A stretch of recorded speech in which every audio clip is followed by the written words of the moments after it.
Detroit Den Through and Three fans, welcome back. Steve here. I got another good episode for you guys.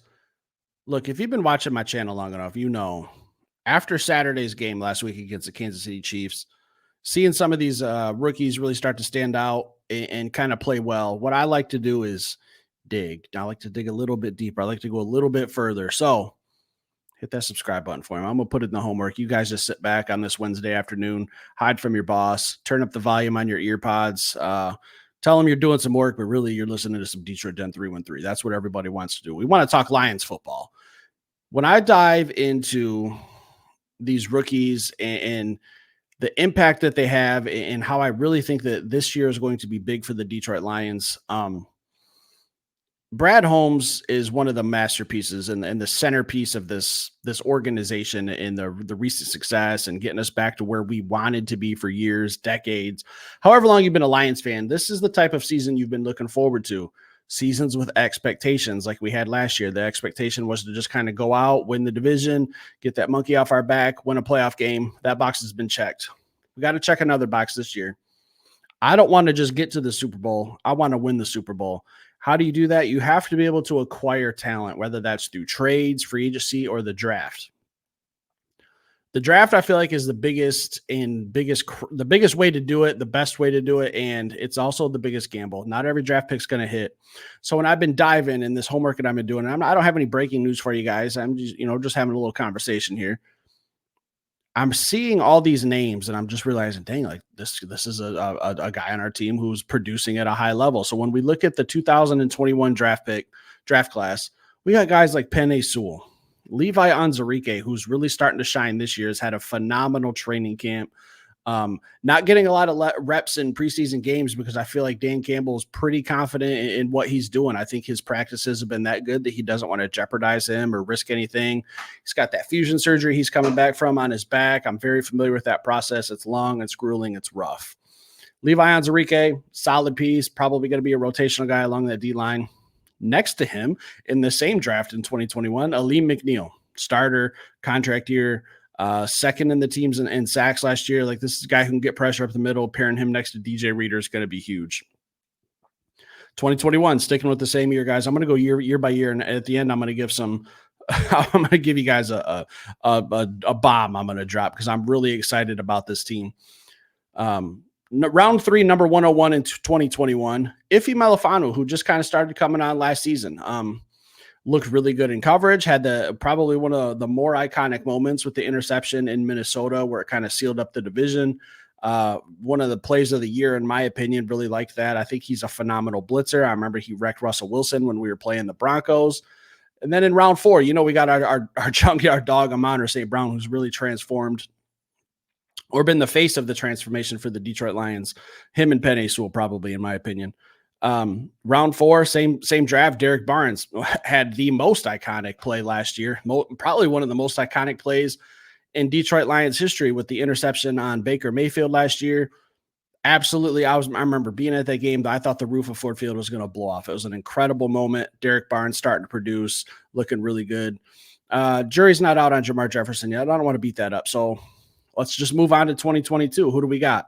Aiden Hutchinson, Jamison Williams, Josh Paschal, Kirby Joseph, James Mitchell, Malcolm Rodriguez, James Houston, Chase Lucas. Like, these are all guys that are contributing to this team.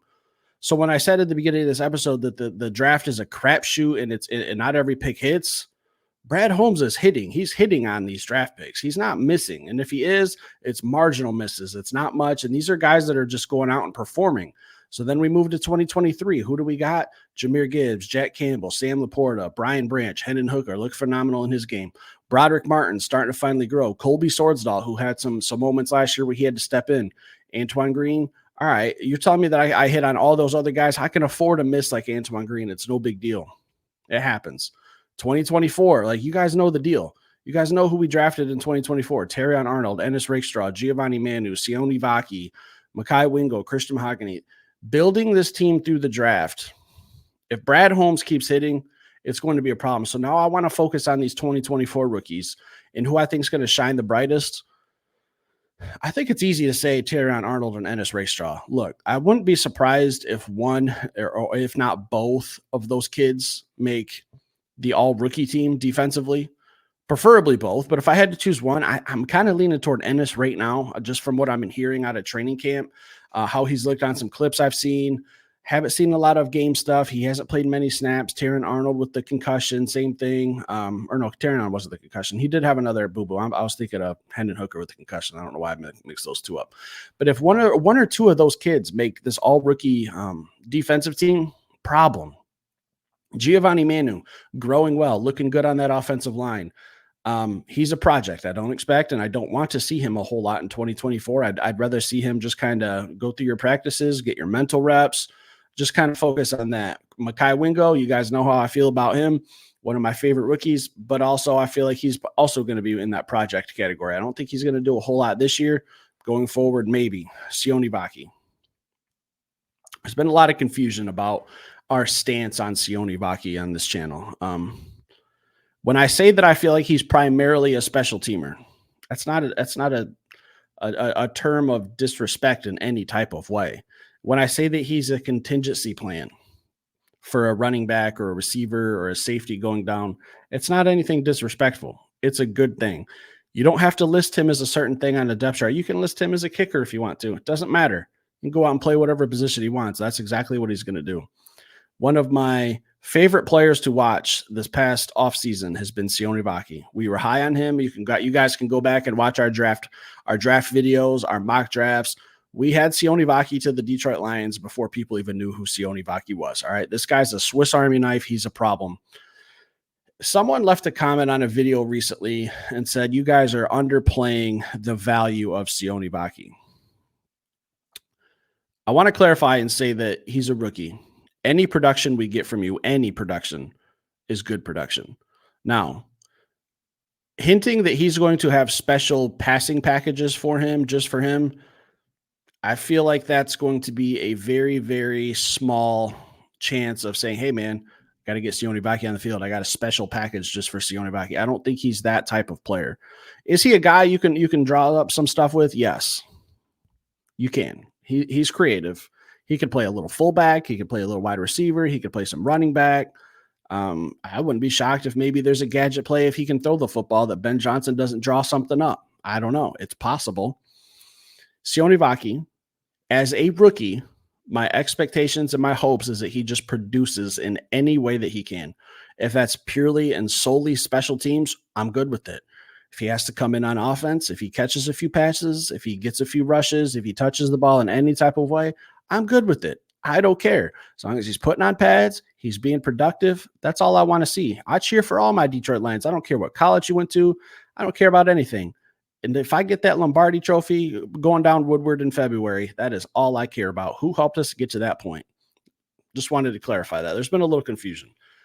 I know he wasn't drafted, but Isaiah Williams. I got to mention Isaiah Williams as well. Not a drafted rookie, but an undrafted free agent that we signed who was not drafted. And there's been some confusion about our takes about him too. The whole wide receiver 3 thing. Look, I don't care if you're wide receiver 3, 4, 5, 7. It doesn't matter. It's just a number. I don't care. How's he going to impact the team? I'm thinking maybe he might be in that same role as Sione Vaki. He might get a little bit more reps, a little bit more field time, and that's okay. I don't mind. Whatever happens, happens. I also think he might be able to take a little bit of pressure off Khalif Raymond and give Khalif Raymond a break in the punt return or kick return game because he looked pretty good against Kansas City. My only knock was that one fumble. We actually got that one back, so I'm not too worried about it. It happens. We're kind of little ball security, no big deal. But if he can return punts and kicks and we can kind of give him that job full-time and let Khalif Raymond be a full-time wide receiver, or vice versa, or maybe it's just, split the duties, 50-50. It's good, man. This is all coming down to Brad Holmes and Dan Campbell and what they think is best for the team. Ultimately, when it comes to packages and stuff, that's mostly going to be on Dan Campbell and the position coach or the offensive coordinator, special teams coordinator, whatever it may be. These kids are going to be really, really phenomenal. And I haven't really mentioned Christian Mahogany. He's kind of just coming back for some personal things, I believe, that he had going on. So haven't seen his name a whole lot. So I haven't really hinted on him. So I'm just kind of keeping it to the guys that we've seen a little bit. So I think this rookie class, man, is just going to fall right in line with the previous years. It's going to be phenomenal. It's fun to watch, guys. I can't wait for the season. We're less than 2 weeks. I got some good episodes I want to talk about. I got to throw a little jab at someone here in a couple episodes. So stick around, guys. Hit that like button. Please hit that subscribe button as well. Leave some comments. I'll be back later with another show.